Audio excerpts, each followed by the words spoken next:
People like you, they don't appreciate the things that you have in life, like food or running clean water.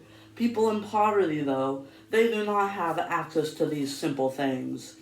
Poverty affects almost 40 million people in the US alone. We need to put a stop to this. It affects too many lives, and we need to give people a chance to live well again. We need to give homeless people a good home to live in. According to a website, worldvision.org, 11.8% of the US, which is about 38 million people, live in poverty. People in poverty only make about $33 a day. Put this into perspective. $33 a day doesn't seem too low, right?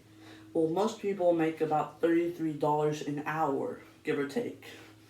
And according to another website, worldpoverty.io, 9.2% of the world, approximately 689 million people, live in extreme poverty.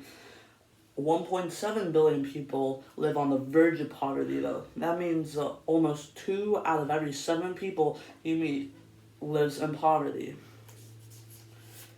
I would like to tell you a story about a boy living in poverty. This boy, when he was very young, he can't remember him moving, but his family lost everything and they had to move because they didn't have money to pay for a nice house and other stuff. But he remembers multiple times when he went to his parents, he said, "Mummy, can I please get this toy? It's not very expensive." But his parents would sadly say, "Son, I would love to buy that toy, but we cannot. We don't have enough money at this time. I'm so sorry, son." And so he would go and he would start crying because he can't buy his toy.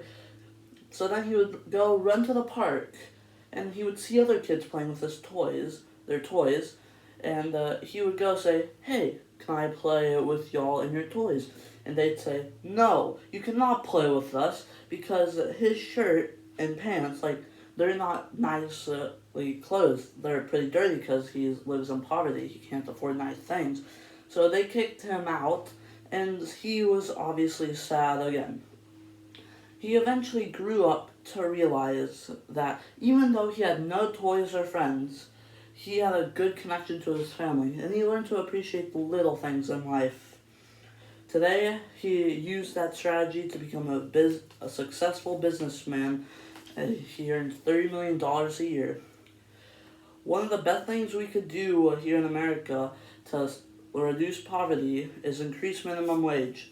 Here in America, we could increase minimum wage by even just $5, and it would make a huge difference. I have a friend that works as a waiter, and waiters don't usually get paid that much money. They rely on tips. Luckily, my friend is only a teenager, so he still owes this to his parents, but most people don't have that luxury. The minimum wage today is $7.25. That makes about $15,000 a year. If we increase that by $5 only, we could almost double that to $25,000 and $500. Now, I want you to close your eyes and imagine being homeless. Imagine not always having enough money to do stuff you love. Imagine not having your clothes and comfort. People in poverty live like this all the time. Now, next time you see a homeless person, make sure to go give them a few bucks or buy them a pizza. Thank you for your time.